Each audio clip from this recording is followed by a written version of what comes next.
abalar o mundo com o poder de Deus. Então, a igreja tem que ser uma igreja que abala o mundo. A igreja, nós temos que ser conhecidos como pessoas, como uma comunidade que abala, que transforma a sociedade. Amém? Em Atos 17:6, podemos ver que Paulo estava perturbando o mundo com milagres. E diz, estes que têm alvoroçado o mundo chegaram também até aqui. Então, a igreja primitiva conseguiu abalar a sociedade da sua época com o poder de Deus. A igreja primitiva, a igreja logo a seguir a Jesus Cristo, a primeira igreja, conseguia abalar o mundo, a sociedade daquela época, marcar a diferença com o poder de Deus. Amém? Então, quando Paulo e Silas chegaram a Tessalónica, surgiu esta notícia de que estavam perturbando o mundo com os milagres de Deus, com os milagres que Deus realizava através das suas vidas. Quando Paulo e Silas chegaram àquela cidade, foi logo avisar, chegaram aqui dois que são meio malucos. Eles vêm com algo diferente, vêm perturbar a nossa maneira de viver, a nossa maneira de fazer as coisas. Porque o mundo vai reconhecer que tu és diferente. Amém? Então a igreja de hoje tem que ser uma igreja que abala o mundo, que abala esta sociedade, que perturba o mundo, que traz diferença, que marca a diferença. Amém? John Wesley foi um dos grandes avivalistas do mundo. E certa vez ele pediu a Deus 100 homens que não temessem nada a não ser o pecado. E que não quisessem nada senão a Deus. E ele disse, então eu abalarei a terra. E Deus levantou através desse homem milhares de pessoas que abalaram o seu tempo com um dos maiores avivamentos da história. E John Wesley não foi assim há tanto tempo quanto isso. Já não estamos a falar da igreja primitiva. Estamos a falar talvez há 100, 200 anos. Por isso, nós também podemos abalar. A igreja de hoje tem que abalar a sociedade. Tem que marcar a diferença. Amém? Então, muitas coisas estão a suceder no mundo, mas parece que as pessoas estão adormecidas ou anestesiadas e não se despertam para Deus. A igreja de Cristo neste tempo parece que está um pouco anestesiada, parece que está parada. Mas há muita coisa a acontecer, irmão. Há muitos movimentos nesta terra, neste momento, que estão a haver avivamentos. Está na altura da igreja em Portugal e em Aveiro se levantar para receber este avivamento. Para entrar no último movimento que Deus está a fazer nesta terra. Amém? A igreja de Cristo deve ser sal e luz nesta terra. Mateus 5:14. Vós sois a luz do mundo, não se pode esconder uma cidade edificada sobre um monte. Então nós somos a luz do mundo. Se nós somos a luz do mundo, nós temos que marcar a diferença. Onde quer que nós estejamos, seja na escola, seja no trabalho, seja na rua, seja a passear, nós temos que marcar a diferença. Onde quer que nós estejamos. Agora está-se a aproximar uma altura de férias. Nas férias, para os locais onde nós vamos, nós temos que marcar a diferença. Todo mundo tem que saber que nós somos cristãos, nós seguimos a Jesus Cristo, que nós somos diferentes, nós marcamos a diferença. Amém? Uma igreja que não marca a sociedade e o seu tempo está morna. Se nós não estamos a marcar o nosso tempo, se nós não estamos a deixar uma marca na história, neste país, nesta terra, em como a igreja trouxe transformação, marcou a diferença, havia amor, havia cura, havia o poder de Deus nesse lugar, então nós estamos adormecidos, estamos mornos. E lá em Apocalipse 3:16 diz, assim porque és morno e não és frio nem quente, vomitar-te-ei da minha boca. É o que Deus diz. Então, irmão, Nós não queremos ser uma igreja morna. Nós queremos ser uma igreja quente, fervorosa, que marca a diferença. Amém? Quantos aqui querem ser quentes? Amém? Então, vamos basear-nos nas marcas dos primeiros cristãos, que podem inspirar-nos hoje a ser uma igreja relevante. Vamos inspirar-nos na igreja primitiva. E hoje vamos ver 5 pontos em que a igreja primitiva, em que a igreja dos Atos dos Apóstolos tocava e que no meio da perseguição, no meio de turbulências, eles marcavam a diferença. Eles eram diferentes. E mesmo por causa disso é que eram também perseguidos. Porque eles eram diferentes. Eles, de certa forma, eles transformaram a sociedade. Sem a igreja primitiva, sem o que eles sofreram naquele tempo, tu e eu hoje, se calhar, não poderíamos estar a viver o tempo que estamos a viver hoje. Porque independentemente de tudo, nós vivemos numa era, numa altura em que há graça. Amém? Em que somos livres para viver o Evangelho. Amém? Então nós temos que nos inspirar neles. Porque eles viveram o Evangelho puro. Amém? Então, como abalar o mundo com o poder de Deus? Vamos ver então as 5 características da igreja primitiva. Que abalaram a sociedade do seu tempo. Primeiro, o poder do Espírito Santo. Atos 2, 1 a 4. Atos 2, 1 a 4. Cumprindo-se o dia de Pentecostes, estavam todos reunidos no mesmo lugar. E de repente veio do céu um som como de um vento veemente e impetuoso e encheu toda a casa em que estavam assentados. E foram vistas por eles línguas repartidas como que de fogo, as quais pousaram sobre cada um deles. E todos foram cheios do Espírito Santo e começaram a falar em outras línguas, conforme o Espírito Santo lhes concedia que falassem. Então, a primeira e a maior marca da igreja primitiva era a presença do Espírito Santo, que manifestava o poder de Deus nas suas vidas.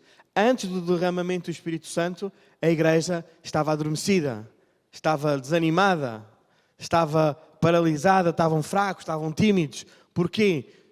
Jesus tinha morrido, tinha ressuscitado, mas tinha ascendido aos céus, já não estava com eles. Mas ele tinha dito que iria enviar o Consolador, mas ainda não tinha enviado. E eles estavam à espera.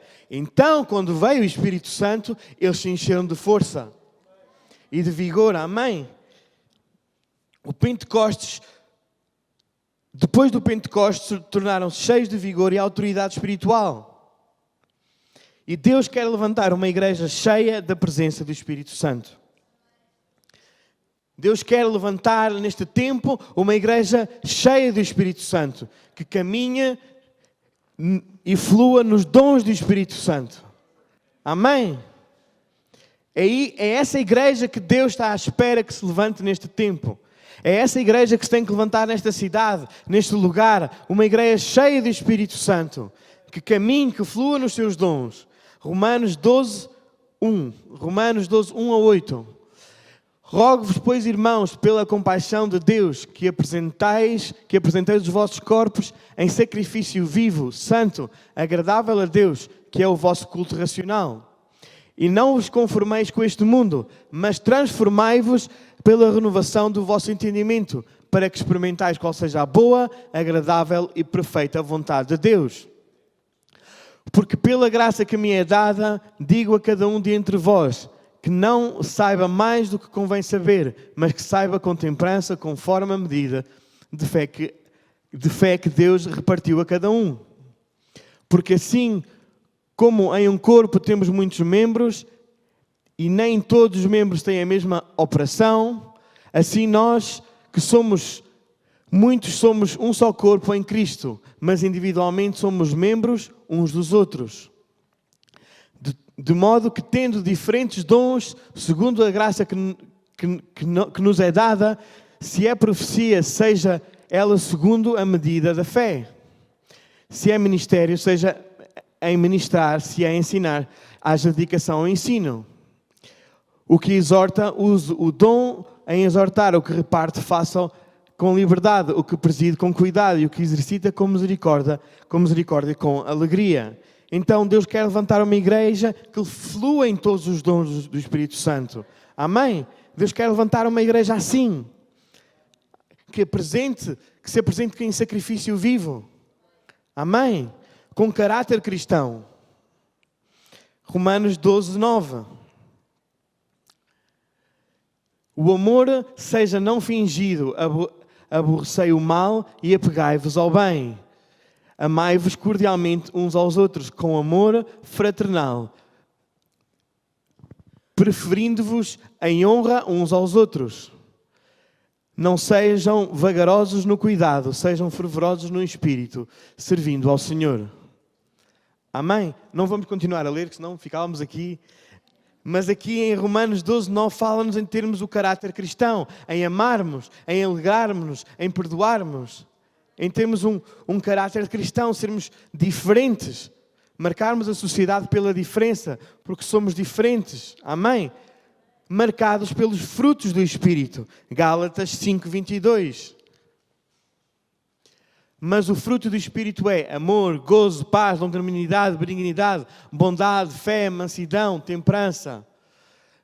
Contra essas coisas não há lei.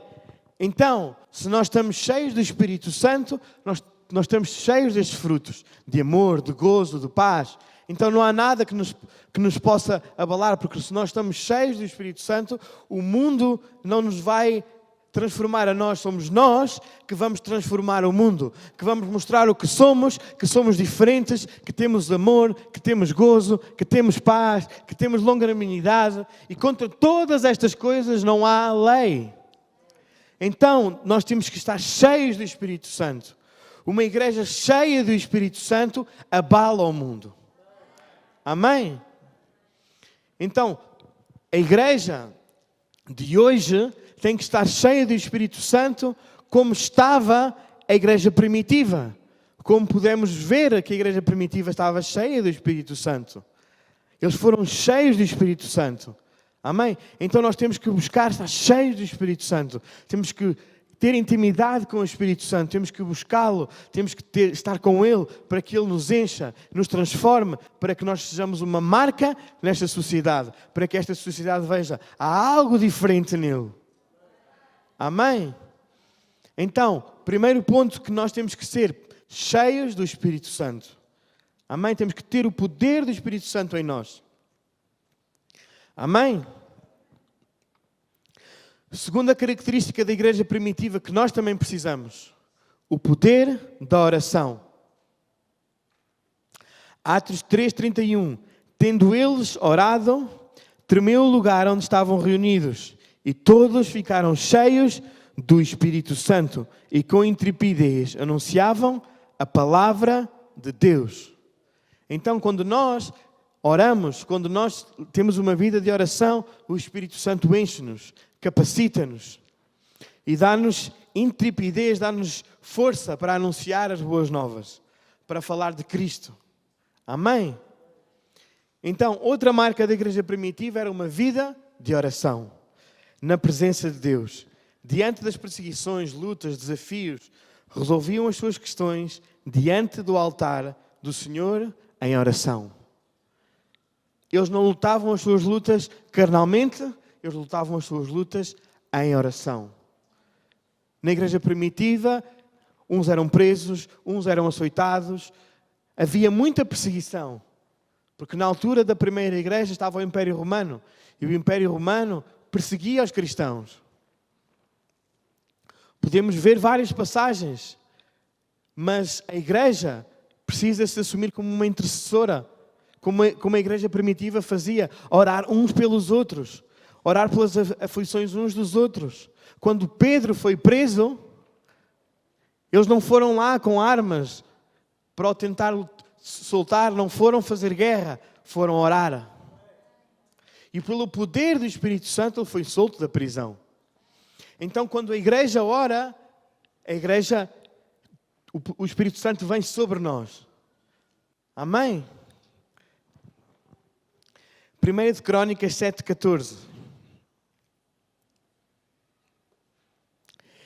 Diz, e se o meu povo, que se chama pelo meu nome, se humilhar e orar e buscar a minha face e se converter dos seus maus caminhos, então, podes continuar?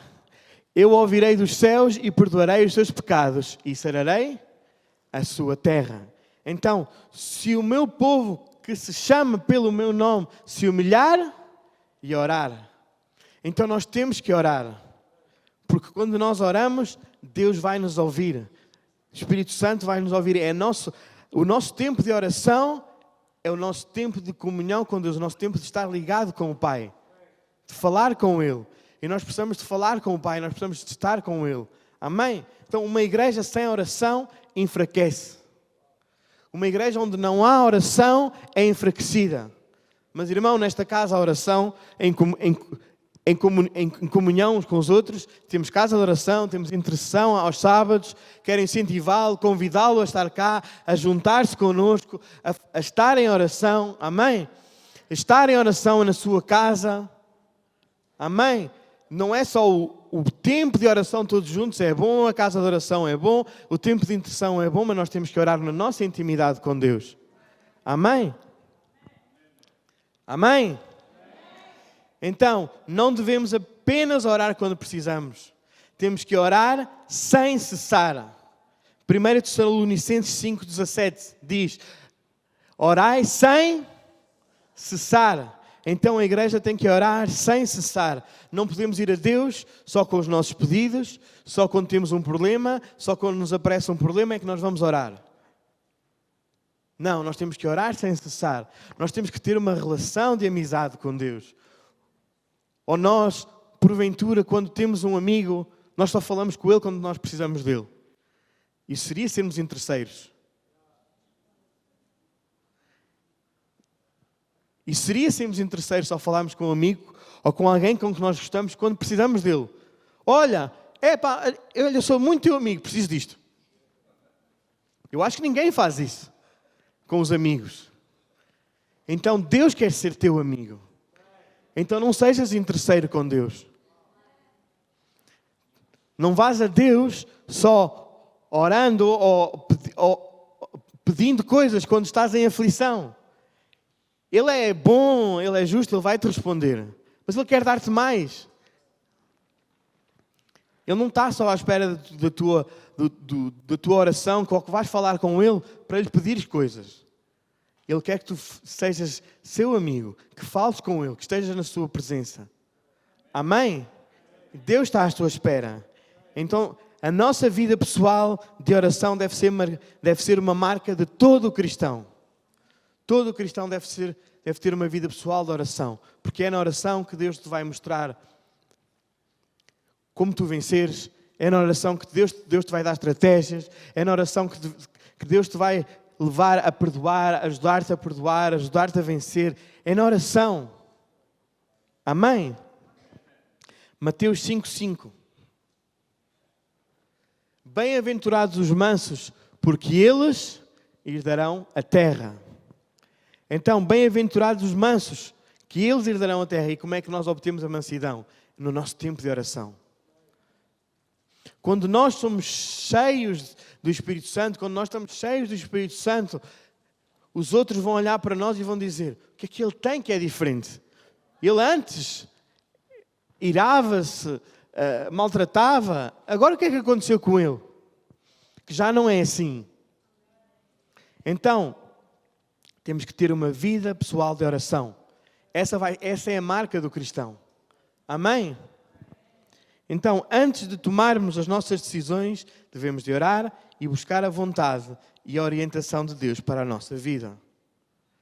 Antes de qualquer decisão que nós tenhamos de tomar, devemos buscar a Deus. Porque Deus sabe qual é que é a vontade perfeita e agradável para a tua vida. Amém? Então temos que estar conectados com o trono, temos que estar conectados com Deus. E essa conexão vem através da oração, através do Espírito Santo na nossa vida. Então uma igreja que ora abala o mundo. Uma igreja que está fervorosamente em oração vai abalar o mundo. Amém? Então nós temos que ser essa igreja. Cada um de nós tem que ser essa igreja. E quando digo igreja, não estou a falar de estarmos todos juntos aqui. Estou a falar de cada um de nós. lá fora. Cada um de nós somos igreja lá fora. Não somos só igreja dentro destas 4 paredes. Estas 4 paredes são lindas, devemos congregar.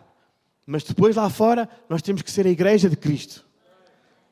Amém? No teu dia-a-dia, na tua vida secular, de trabalho, de escola, tu tens que demonstrar o amor de Cristo, a bondade de Cristo, a mansidão de Cristo. Deve exalar da nossa vida. Amém? No trânsito, se calhar às vezes apetece-nos esganar o do lado. Não digo esganar, mas dizer-lhe assim algumas coisas. Mas temos que passar o bom cheiro de Cristo. Alguém que nos vai tratar mal. Alguém que nós vamos a algum café, a algum lado e vai nos apetecer.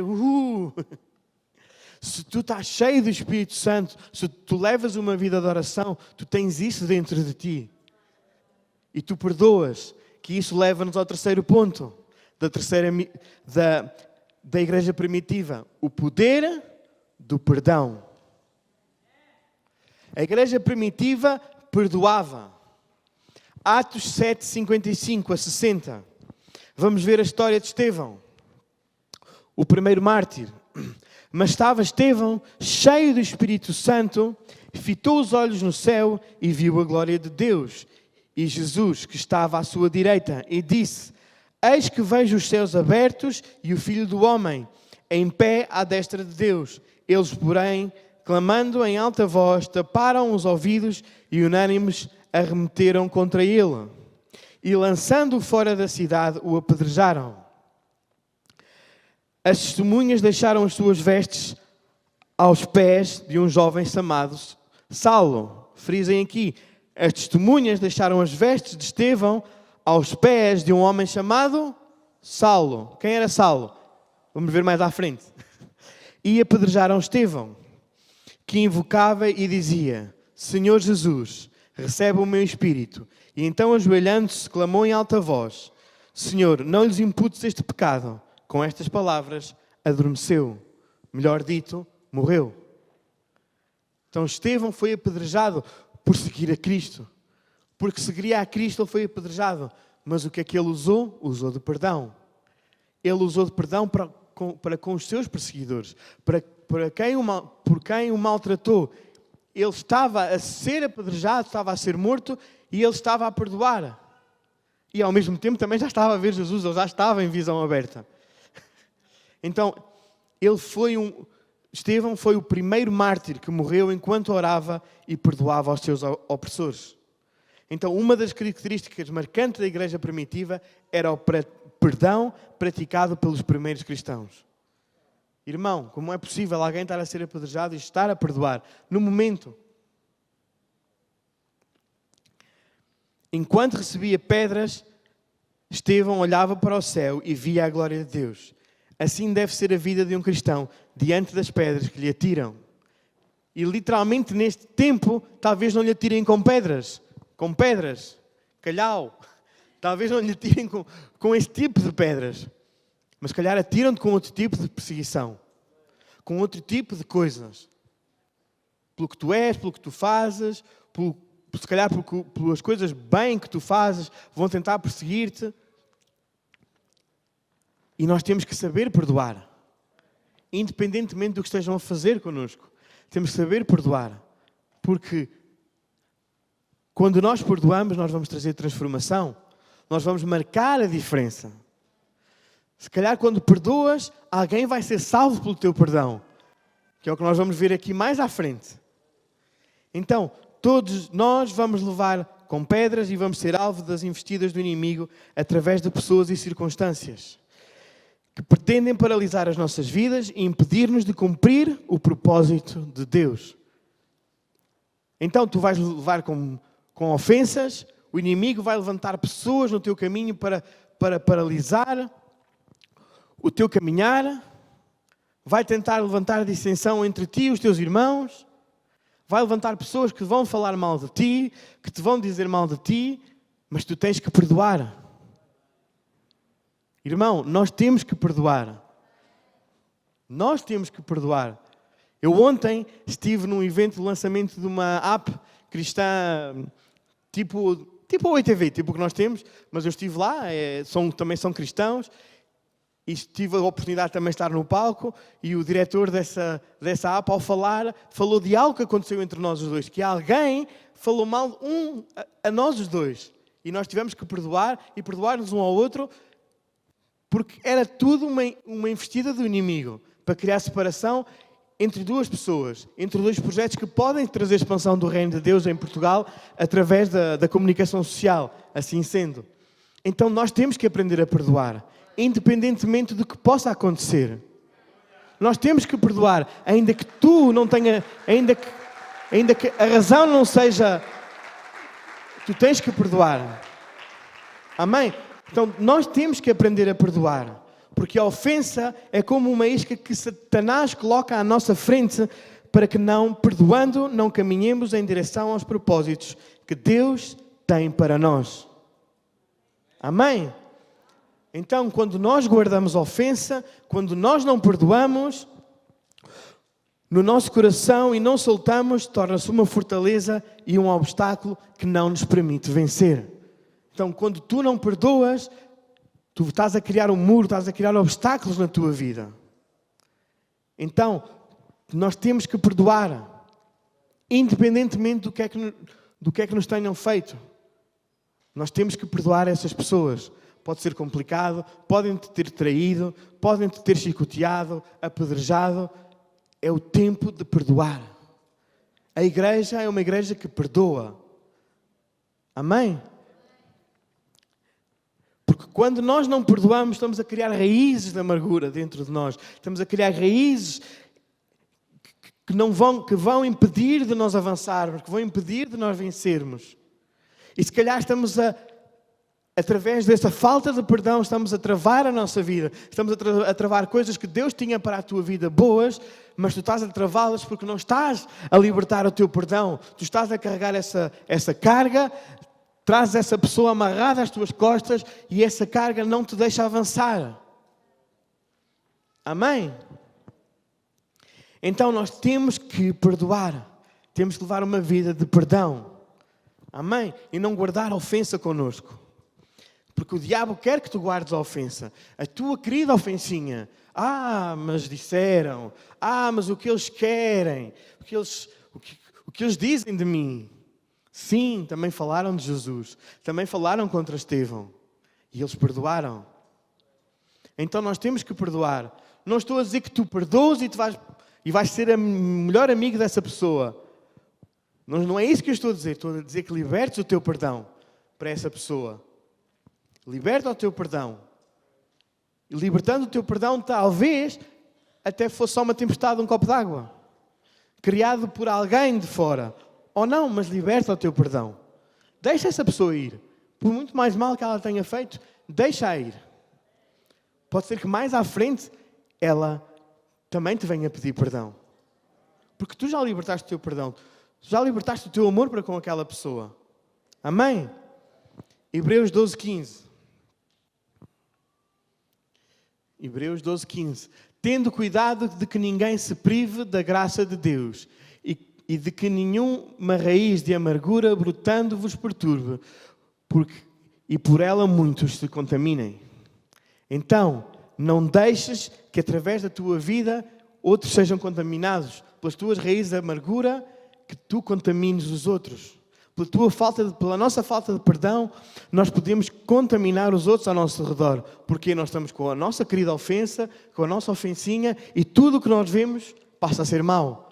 É mau, é mau, é mau, é mau, é mau, é mau, não gosto, não quero, todos são maus.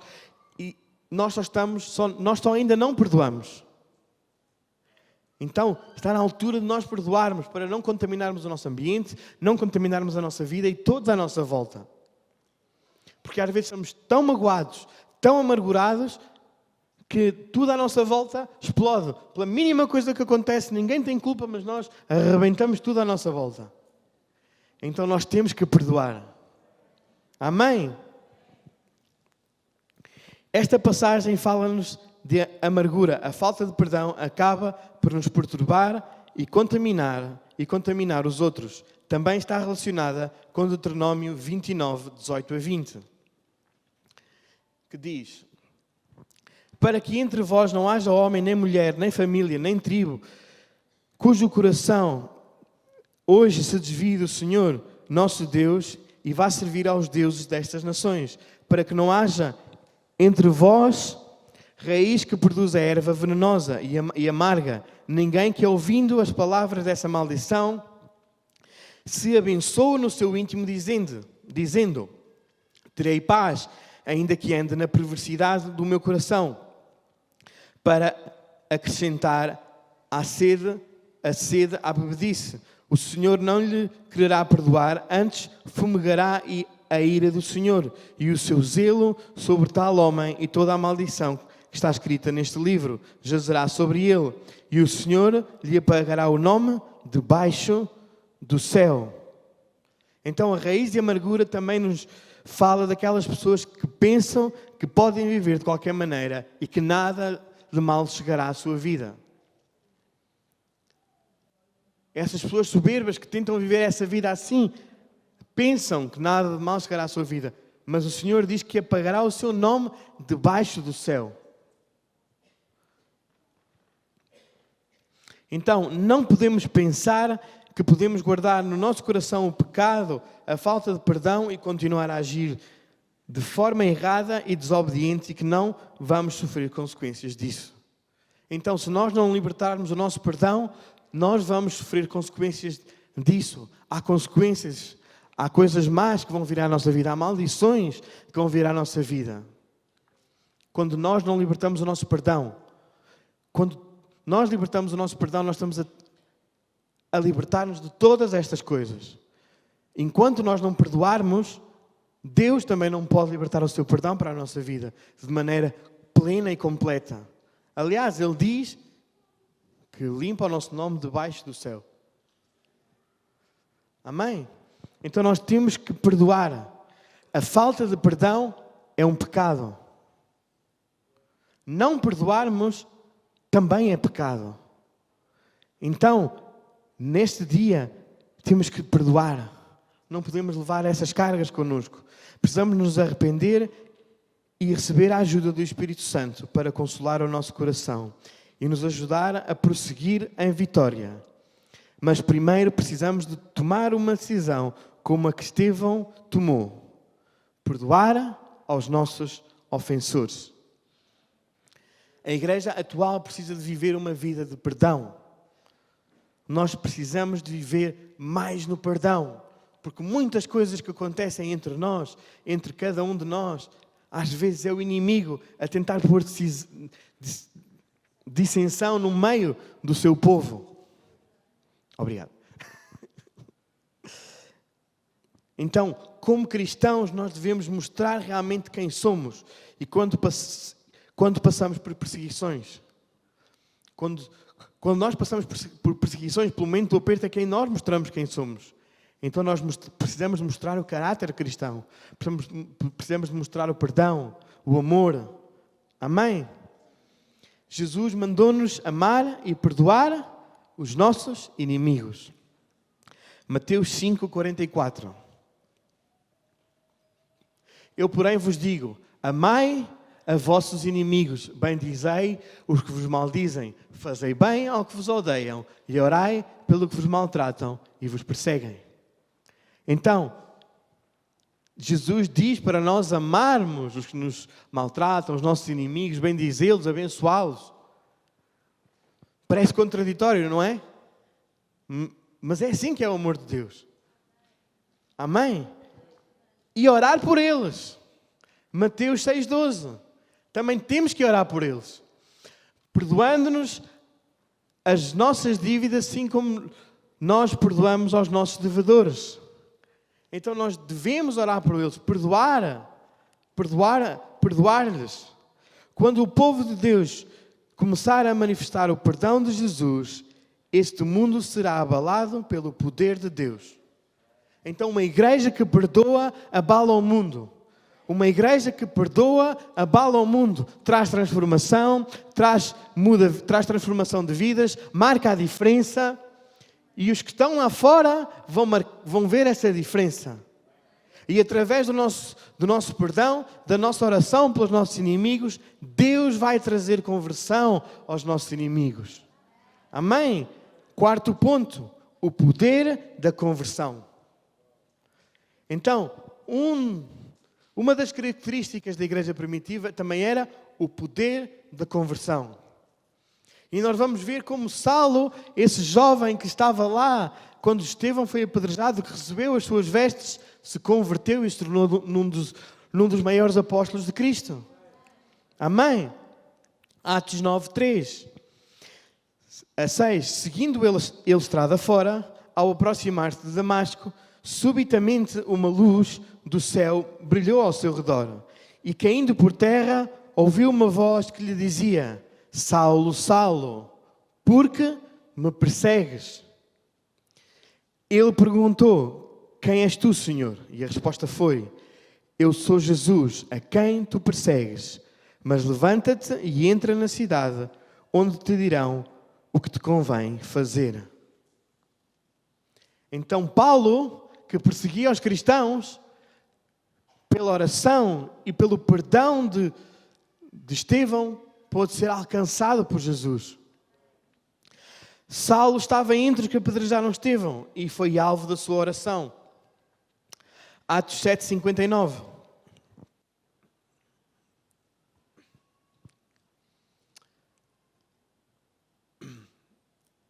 E apedrejaram a Estevão, que em invocação dizia: Senhor Jesus, recebe o meu espírito. 60.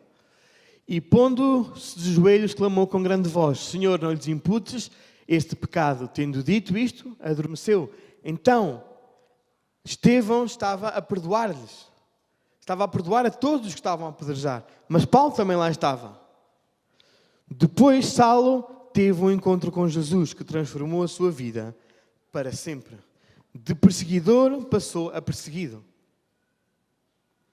E a sua vida era uma prova do poder e da transformação do Evangelho. 1 Timóteo 1:13. A mim, que dantes fui blasfemo e perseguidor e opressor, mas alcancei a misericórdia, porque o fiz ignorantemente na incredulidade. Então, Paulo passou de perseguidor a perseguido. O poder da conversão. Através da oração da igreja primitiva havia conversão. E de perseguidor passou a perseguido. Juntou-se aos que ele perseguia. Porquê? Pelo perdão da igreja. Estevão perdoou. Mas toda a igreja daquele tempo também teve que o perdoar. Porque eles sabiam quem ele era. Certo? Ele foi até Damasco e ele ia para Damasco para matar cristãos. Ele ia para persegui-los. E Deus trocou-lhe as voltas. E foi ter com a igreja, e Deus o enviou a um homem que o sarou da cegueira, que através do Espírito Santo foi sarado da cegueira, porque ele ficou cego. Ele, quando viu Jesus, ele ficou cego. Então a igreja também teve que o perdoar. Amém? Então a igreja precisa de anunciar o Evangelho que transforma vidas. E não apenas convidar para uma religião. Irmão, nós temos que anunciar o Evangelho. Temos que anunciar Jesus. Não temos que anunciar a placa da igreja. Não temos que anunciar a religião. Nós não somos nenhuma religião. Nós seguimos Jesus. Ok, secularmente podemos dizer: eles são evangélicos. Ok, está bem. Perante o mundo secular é assim que eles nos catalogam. Mas nós seguimos Jesus. Jesus não é nenhuma religião. Jesus é vida. Amém? Jesus é aquele que dá a vida, é o nosso Salvador. Então nós servimos a Jesus. E nós lá fora temos que proclamar o Evangelho de Cristo. Temos que levar o Evangelho de Cristo. Não temos que levar a placa da igreja. É óbvio que depois vamos convidá-los para vir à igreja. Mas primeiro vamos com Cristo, vamos com Jesus, vamos com perdão, vamos com amor, vamos com aquilo, com as armas que Jesus nos deu, que é o amor, a fé, o gozo, a paz, o perdão, a longanimidade, a benignidade. Amém? Então para isso nós temos que ser uma igreja cheia do Espírito Santo. Uma igreja que ora sem cessar. Uma igreja que perdoa e que atrai para a conversão. Amém? Espero não me ter esquecido nenhum. Não me esqueci. Então, para mudar o mundo, é preciso mudar o ser humano. E somente Jesus pode mudar o ser humano. Nadinha pode mudar o ser humano. Nada pode mudar a vida, a nossa vida e a vida dos outros que estão lá fora. Só Jesus. Então, o que tu e eu temos que apresentar onde quer que nós estejamos é apresentar Jesus. Nós temos que apresentar Jesus, o único que salva, o único que transforma, e nós sabemos que essa é a verdade. Porque tu podes senti-lo, tu podes falar com Ele, tu sabes que Ele está contigo, porque quando nós o aceitamos, nós sentimos o vazio que estava dentro de nós é preenchido. Então, o que nós temos que levar ao mundo é a mensagem de Jesus. O amor de Jesus, o perdão de Jesus, que é o que este mundo precisa. Este mundo precisa do amor de Deus, precisa do perdão, de gozo, porque este mundo jaz no maligno. E o maligno só traz confusão, contenda, tristeza, enfermidade, e Jesus traz gozo, paz, amor, alegria, perdão, cura. Então é esse Jesus, é esse Evangelho que nós temos que levar ao mundo. A igreja está no ponto que se tem que converter como estava a igreja primitiva. Nós temos que amar servir a Deus. Amém? Porque tudo o que nós façamos nesta terra, até nos nossos trabalhos, é para conquistar almas para Jesus. Nós estamos lá fora, nós não podemos estar fechados só dentro das quatro paredes, nós temos que ir ao mundo, nós temos que alcançar o perdido. O perdido, irmão, não está aqui dentro, o perdido está lá fora. Se estás aqui dentro e precisas de Jesus, Jesus também te pode salvar. Amém? Mas lá fora é que está o perdido. É lá fora que está a colheita, que está pronta para que os trabalhadores, para que os obreiros vão lá acolhê-la. Não é dentro da igreja. Amém? Então o testemunho de vida cristã é das maiores provas que a igreja tem para derrotar o diabo. O teu testemunho, a tua forma de viver, a forma como tu vives lá fora, é a forma que tu vais derrotar o diabo e que tu vais mostrar ao mundo quem tu és, quem o teu Deus é, que o teu Deus é mais que vencedor. É o Deus, é o único Deus, é a única forma de trazer paz completa, de trazer alegria completa, de trazer cura completa, de trazer amor, de acabar com as guerras, é o amor de Deus. Não há nada mais à face desta terra, debaixo do sol, que possa trazer transformação à vida do ser humano, a não ser Jesus Cristo. Amém? Apocalipse 12:11. Eles o venceram pelo sangue do Cordeiro e pela palavra do seu testemunho. Amém? Então, eles o venceram pelo sangue do Cordeiro e pela palavra do seu testemunho. Então, pelo sangue de Jesus e pelo nosso testemunho, nós vamos vencer o diabo. Amém? Então, a igreja de Cristo neste tempo tem que se posicionar no mundo. Não é tempo para sermos mornos. Aliás, nunca foi. É tempo de nos posicionarmos e de estarmos posicionados e sabermos quem somos, ao Deus que nós servimos, e ir com o poder do Espírito Santo para este mundo, para esta terra. Amém? Porque esta sociedade precisa de Cristo. Ainda que eles achem que têm tudo, eles precisam de Cristo. Amém?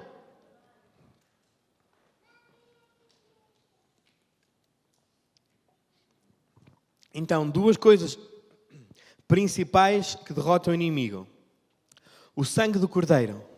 Se está a apontar, aponte. O sacrifício de Jesus na cruz por nós, que nos limpou do pecado e nos deu acesso à reconciliação com o Pai e abriu o caminho para a sua presença. Então, através do sacrifício de Jesus na cruz, foi-nos aberto o caminho para a sua presença. Porque antes o povo não tinha acesso direto à presença de Deus. Só o sumo sacerdote, ano a ano, aqui no templo, ao lugar santíssimo. E só através daí é que havia uma ligação, é que o sumo sacerdote vinha. Mas Com a morte de Jesus Cristo, morte e ressurreição de Jesus Cristo, tu tens acesso direto ao Pai. Amém?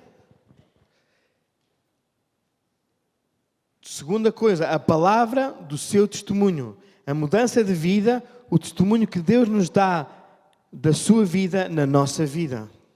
Então, quando nós aceitamos Jesus, quando nós nos enchemos do Espírito Santo, quando nós perdoamos, quando nós levamos uma vida verdadeiramente cristã, a nossa vida testemunha de Jesus Cristo. Amém? Romanos 12, 1 a 2. Portanto, irmãos, rogo-lhes, pelas misericórdias de Deus, que se ofereçam em sacrifício vivo, santo e agradável a Deus, que é o culto racional de vocês.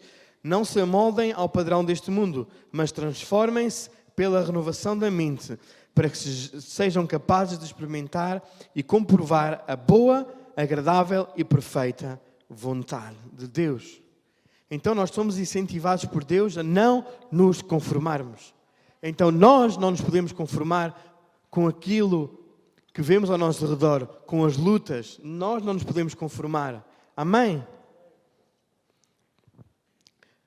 Não tomarmos a forma do mundo e dos seus padrões. Não aceitarmos como o mundo vive, o que ele ensina, o que ele pratica, mas antes transformando-nos, renovando o nosso entendimento, a nossa forma de pensar, ser e agir aos padrões de Deus. Amém? E do seu reino. Só desta forma experimentaremos a boa, agradável e perfeita vontade de Deus. Então, uma igreja de transformados e não conformados abalará o mundo. Amém? Então, este é o tempo de sermos uma igreja transformados e não conformados. Não nos conformarmos com o que já temos, com o que já vivemos, mas sermos uma igreja que marca a diferença. Uma igreja que impulsiona, uma igreja que está na sociedade, que marca a diferença, que fala de Jesus, fala do seu poder, do seu amor, da sua cura, da sua bondade. Amém? Quinto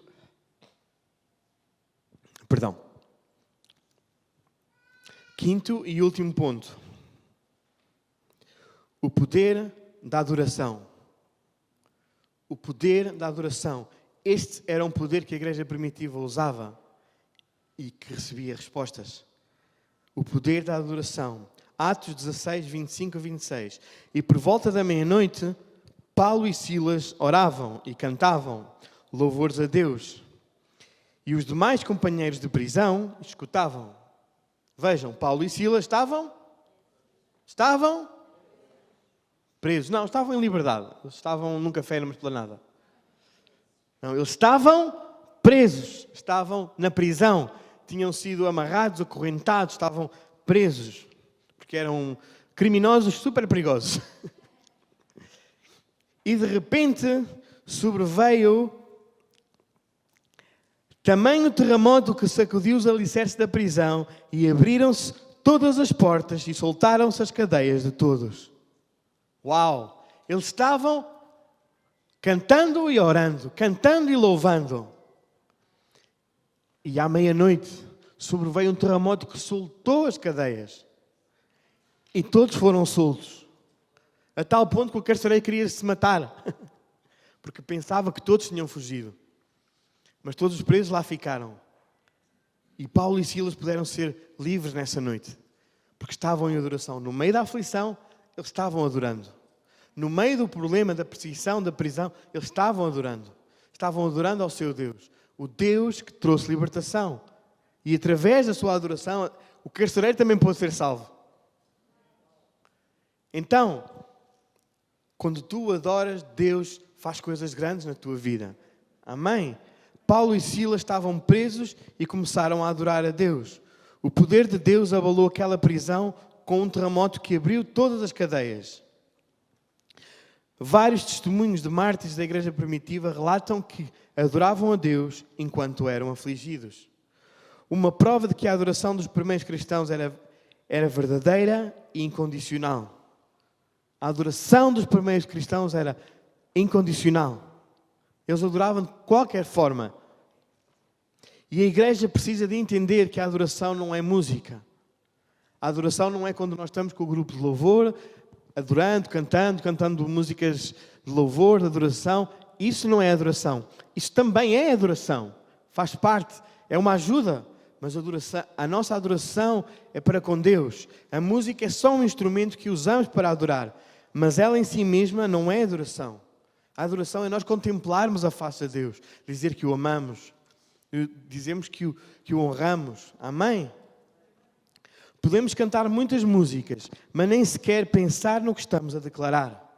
Então a nossa adoração é aquilo que nós falamos, aquilo que nós declaramos. Nós podemos estar a adorá-lo sem estar a cantar. Só declarar a palavra de Deus. Declarar para Deus. A questão principal que vai determinar a nossa verdadeira adoração é como nos comportamos diante dos desafios da vida. Como é que tu te comportas nos desafios da vida? Como é que tu, quando há um problema, quando há uma pressão na tua vida, como é que tu te comportas? Então, a adoração que Deus procura é em espírito e em verdade. João 4:24. Entretanto, o grupo pode ir subindo. João 4:24. Deus é espírito e importa que os que o adorem em espírito e em verdade. Então, a igreja de hoje tem que ser uma igreja que adora em espírito e em verdade. Amém? Quando o povo de Deus começa a adorar a Deus de maneira profunda, não somente enquanto canta, mas sobretudo no seu estilo de vida, de obediência, de entrega a Cristo, de entrega à oração, de entrega ao Espírito Santo, de comunhão com o Espírito Santo. Isso é a nossa adoração a Deus também. Amém? Então o nosso estilo de vida abala o mundo à nossa volta. Amém? Então uma igreja que adora a Deus com a sua vida abalará este mundo. Amém? Deus quer a tua adoração. E através da tua adoração tu estás a demonstrar aquilo que tu és. Aquilo que tu carregas no teu interior. Amém? Então, este mundo será abalado pelo poder de Deus. Se a igreja deste tempo trabalhar no poder do Espírito Santo, no poder da oração, no poder do perdão, no poder da conversão e no poder da adoração, esta será uma igreja que vai abalar esta sociedade. Amém? E está chegado o tempo, é chegada a hora em que se tem que levantar uma igreja nesta nação, nesta cidade, para trazer transformação, para marcar a diferença. Amém? Porque se nós queremos ver um avivamento, tu e eu temos que despertar esse avivamento. O avivamento começa dentro de nós. Começa em ti, em mim, quando nós nos levantamos em oração, quando nós nos levantamos em perdão, quando nós nos levantamos em adoração, quando nós nos levantamos em comunhão com o Espírito Santo. Deus não quer uma igreja morna, Deus quer uma igreja fervorosa, que esteja comprometida com Ele, comprometida com a sua obra, comprometida com o Evangelho, comprometida em salvar almas. Essa é a igreja que Deus quer. Hebreus 12:26.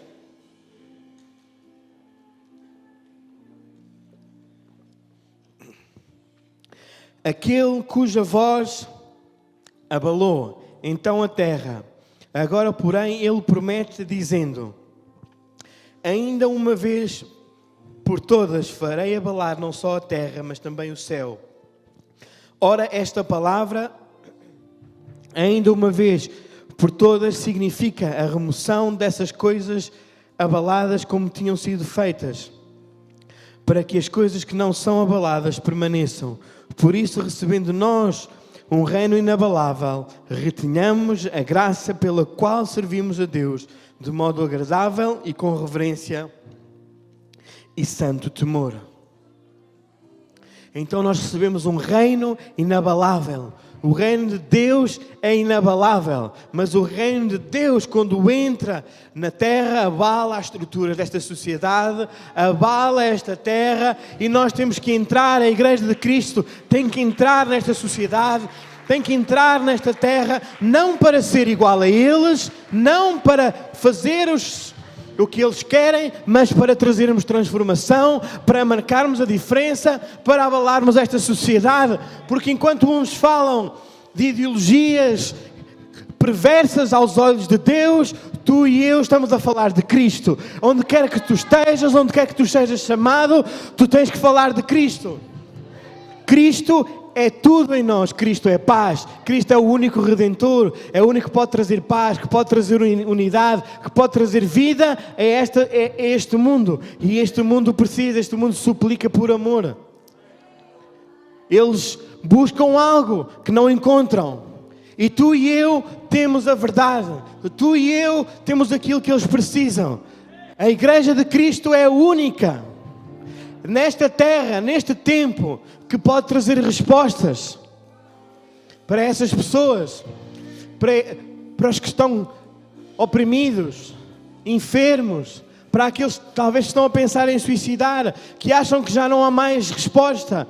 Tu e eu temos a resposta, e a única resposta, e o único Salvador é Jesus. Então tu e eu temos que nos comprometer como uma igreja gloriosa, fervorosa, que vai levantar o nome de Jesus neste tempo, nesta terra, nesta cidade, em todo lugar onde nós sejamos, em qualquer meio, nós temos que levantar o nome de Jesus. Irmãos, já há cristãos que estão a levantar-se. É chegada a altura de nós nos levantarmos como igreja. Lá fora. É chegado o tempo. A Igreja dos últimos tempos tem a missão de levar o Evangelho até aos confins da terra, até aos confins do mundo. Então tu e eu temos que usar todos os meios disponíveis para alcançar o perdido. Amém? Porque é até aos confins da terra. Nós temos que ir para onde quer que nós formos, nós temos que levar o Evangelho de Cristo. Amém? Atos 1:8. Atos 1:8. Mas recebereis a virtude do Espírito Santo que há de vir sobre vós, e ser-me-eis testemunhas, tanto em Jerusalém, como em toda a Judeia e Samaria, e até aos confins da terra. Então, ser-me-eis testemunhas, não me tires o versículo. Ainda não acabei. Ser-me-eis testemunhas, tanto em Jerusalém, ou seja, tanto em Aveiro, como em Lisboa, como em Viseu, como na Marinha Grande, como em Chaves, como no Porto, como em Espanha, como em França, até aos confins da terra. Este é o tempo da igreja se levantar, porque para que Jesus volte e busque o seu povo. Marcos 13:10. Marcos 13:10. Mas importa que o Evangelho seja primeiramente pregado entre todas as nações. Então é chegado o tempo de tu e eu nos levantarmos, te posicionares e levares o Evangelho de Cristo a todo lugar, a todas as nações, porque é esse o chamado, é esse o primeiro chamado que Jesus Cristo te entregou a ti e a mim. É esse o chamado que todos nós temos, levar o Evangelho de Cristo a qualquer lugar do mundo. Se pensas, o que é que eu posso fazer para o reino de Deus? O primeiro chamado que Jesus disse foi: ide e pregai o Evangelho a todas as nações. E depois virá o fim. Mas para que Jesus venha, tem que se levantar uma igreja gloriosa, majestosa, com o seu poder, com o poder do Espírito Santo, para chegar ao perdido. Amém? Então, antes este mundo precisa de ser abalado com o poder de Deus, com um povo cheio do Espírito Santo. Amém? Então, vamos abalar o mundo com o poder de Deus? Quantos se comprometem nesta manhã a abalar o mundo com o poder de Deus? Quantos querem isso? Vamos ficar de pé, amém? este é o momento. É o momento exato. Tu foste colocado no tempo exato do tempo para que tu és chamado a levar o Evangelho de Cristo. Este é o tempo preciso que Deus precisa de ti. Deus precisa de ti agora. Porque nós somos os mensageiros de Cristo. Nós somos os mensageiros da paz. Nós somos os mensageiros do Evangelho. Nós somos os únicos que trazemos paz e liberdade, que podemos levar a paz e a liberdade ao cativo através de Jesus Cristo. Então Deus está à espera de uma igreja que se levante